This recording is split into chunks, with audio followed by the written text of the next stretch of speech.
Hi friends எல்லாருக்கும் வணக்கம். So இன்றைக்கி நம்ம என்ன பார்க்க போகிறோம் அப்படின்னா யூனிட் 3ல 1 by 1 பார்த்துட்ருக்கோம். ஸோ இதில் வந்து மெய்ப்பு திருத்த குறியீடுகள் அப்படின்னு சொல்லி இருக்குது. ஸோ ஃபஸ்ட் இது என்ன அப்படின்னா இப்போ அந்த அச்சுப்படியில் வந்து சில இப்போ நம்மளால நார்மலாக எழுதும்போது இந்த மாதிரிலாம் போட்டு எழுதுவோம் இல்லைங்களா. ஸோ இந்த மாதிரி குறியீடுகள்லாம் போட்டு எழுதுவோம். இந்த இதெல்லாம் நம்ம பார்த்தது கிடையாது. பட் இந்த கமா ஹேஷ்டேக் அப்புறம் வந்து பிராக்கெட் இந்த மாதிரிலாம் நிறைய போட்டு எழுதுவோம் சரிங்களா. ஸோ அந்த இதுதான் அதில் வந்து ரொம்ப கஷ்டமாக இருக்காது. எல்லாம் நார்மலாக நம்ம படிக்காம தான் இருக்கும் ஓகேங்களா.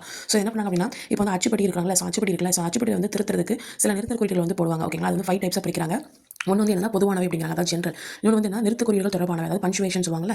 ஸோ நெக்ஸ்ட் வந்து இடைவெளி தர வேண்டிய எங்கெல்லாம் ஸ்பேஸ் கொடுக்கணும் அந்த மாதிரி இது. அதுக்கப்புறம் இணைக்க வேண்டியவை எங்கெல்லாம் அலைன்மெண்ட் கொடுக்கணும் அந்த இதெல்லாம். அப்புறம் எழுத்து வடிவம் டைப் என்ன டைப் ஃபாண்ட் என்ன ஃபாண்ட் யூஸ் பண்ணணும் அப்படிங்கிறத மட்டும் தான் குறிக்கிறோம் ஓகேங்களா. ஸோ வந்து அந்த 5 டைப்ஸ் வந்து இருக்குது அப்படின்னு சொல்கிறாங்க. மூலப்படி அப்படின்னா என்ன ஒரிஜினல் காப்பி. இப்போ ஃபார் எக்ஸாம்பிள் இப்போ பார்த்தீங்கன்னா இப்போ பாரதியார் இவன் அந்த டைமில் என்ன பண்ணுவாங்க, இந்த மாதிரி மிஸ்டேக் பண்ணிட்டு நம்ம என்ன பண்ணணும் இங்கேயே அடிச்சு திருத்துவோம். ஆனால் அப்படி திருத்தக்கூடாது. அதனால் என்ன பண்ணால் இந்த இடத்த வந்து அவங்க என்ன பண்ணுவாங்க கொஞ்சம் திக்காக எழுதியிருப்பாங்க. ஸோ இங்கே வந்து விகட சித்திரம் வந்து இந்த தான் வரும். ஸோ அதுக்கப்புறம் குறிப்பாக இந்த தான் வரும். இப்போ லாஸ்ட்டில் என்ன பண்ணுவாங்க அப்படின்னா இந்த மாதிரி இதை இணைக்கணும் அப்படின்னு சொல்லி என்ன பண்ணுவாங்க கோடு போட்டு அந்த வேர்டை இணைச்சு எழுதுவாங்க ஓகேங்களா. இப்போ கேலி சித்திரம் அப்படின்னா இந்த தான் வரணும் அப்படின்னு சொல்லிட்டு இங்கே போட்டு ஒரு கோடு போட்டுருவாங்க. அப்போ இந்த இடத்துல இது வரும் அப்படிங்கிறதுக்காக ஓகேங்களா. ஸோ பொதுவானவை சொல்லி பார்த்தீங்க அப்படின்னா இப்போ டிடினா என்னது டெலிட். ஸோ வந்து இது என்ன பண்ணுறாங்க டெலிட் பண்ணுங்க ஒரு சொல்லி எழுத்து டெலிட் பண்ணுறதுக்காக இது குறிச்சிருப்பாங்க. ஸோ நெக்ஸ்ட் வந்து ஆரோ போட்டு நம்மளே எழுதுவோம். ஸோ அந்த இடத்துல வந்து இந்த இதை ஆட் பண்ணிக்கோங்க அப்படின்னு சொல்லி நம்ம போடுவோம்னா இப்போ வந்து பொதுனவைன்னு இருக்குது. இப்போ ஆரோ போட்டோம்னா இங்கே வந்து வா அப்படிங்கிறது வந்து ஆட் பண்ணணும் அப்படின்னு அர்த்தம். ஸோ இந்த மாதிரி போட்டுருந்துச்சு அப்படின்னா புது பேராகிராஃப் வந்து ஸ்டார்ட் பண்ணுங்க அப்படிங்கிற அர்த்தம் ஓகேங்களா. ஸோ அதுக்கு எக்ஸாம்பிள் கொடுத்துருக்காங்க பாரதியார் தம்மை போலவே பிறரை அப்படின்னு போட்டு 2 ஹேஷ்டாக் கொடுத்து 2 கோடு இணைப்பு கொடுத்துருக்காங்க. அப்புறம் என்ன பண்ணாங்க 2டையும் ஜாயின் பண்ணணும் அப்படின்னு அர்த்தம் ஓகேங்களா. ஸோ பிறரையும் நேசிக்கும் பண்பாடு. நெக்ஸ்ட் நிறுத்த குறியீடுகள் பார்த்தீங்கன்னா இது வந்து என்னன்னா இந்த இது என்ன இணைக்கணும்னு அர்த்தம், அதாவது ஆட் பண்ணணும் அர்த்தம். அப்போ கால் புள்ளி ஆட் பண்ணணும், அரை புள்ளி ஆட் பண்ணணும், முற்றுப்புள்ளியை வந்து ஆட் பண்ணணும். அதுக்கப்புறம் கொஸ்டின் மார்க் வினாக்குறி ஆட் பண்ணணும், வியப்புக்குறி ஆட் பண்ணணும், முக்காப்புள்ளி ஆட் பண்ணணும். அவ்வளோதான், வேறு ஒன்றும் கிடையாது. எந்த சிம்பிள் போட்டு ஒரு கோடு போட்டாங்கன்னா அதை வந்து ஆட் பண்ணணும் அப்படின்னு அர்த்தம் அந்த பேரால ஓகேங்களா. ஸோ நெக்ஸ்ட் வந்து பார்த்திங்க அப்படின்னா இப்போ அதுக்கு ஒரு எக்ஸாம்பிள் கொடுத்துருக்கேன்.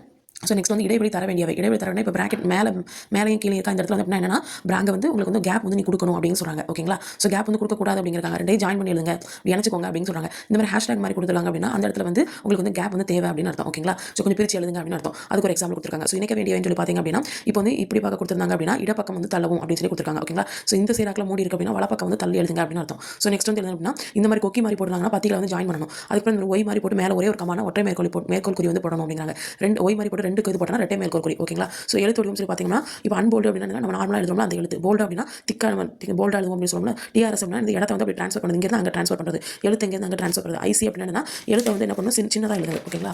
நெக்ஸ்ட் வந்து பார்த்தீங்கன்னா அதுக்கான எக்ஸாம்பிள் வந்து கொடுத்துருக்கேன். உருவெடுப்பது கவிதைன்னு இருக்குது. ஸோ டிஆர்எஸ் இந்த ட்ரான்ஸ்ஃபர் பண்ணணும். அப்போ இது இங்கே வரணும் இது இங்கே வரணும் அப்படின்னு அர்த்தம். நெக்ஸ்ட் வந்து தமிழ் மீனிங் கொடுத்துருக்காங்க அப்பாஸ்ட்ரோஃபி அப்படின்னு படிச்சிருப்போம். ஸோ அப்போ அப்பாஸ்ட்ரோஃபி போடு அப்படின்னு சொல்லுவாங்க. அப்போ எழுத்துக்குறை செமிகோலன் அப்படின்னா அரை புள்ளி கோலன் அப்படின்னா முக்கால் புள்ளி கோலன் டேஷ் அப்படின்னா கோலன் போட்டு டேஷ் அப்படின்னு கொடுத்துருக்காங்க. அப்போ வரலாற்று குறி. ஸோ டிட்டோ மார்க்னா அந்த மேற்படி குறி மேல் அப்படி போடுவோம்ல அந்த இது டேஷ்னா இடைக்கோடு பார்னா வெட்டுக்கோடு இந்த இடத்துல இது பிராக்கெட்னா இந்த மாதிரி பிராக்கெட் டபுள் பிராக்கெட்னா இந்த இது லார்ஜ் பிராக்கெட்னா பிக். இதுக்கு தமிழ் மீனிங் பார்த்துக்கோங்க பகர அடைப்பு இரட்டை பிறைக்கோடு ஓகேங்களா. ஸோ இதுதான் இவ்வளோ தான் மெய்ப்பு திருத்த குறியீடுகள் ஓகேங்களா.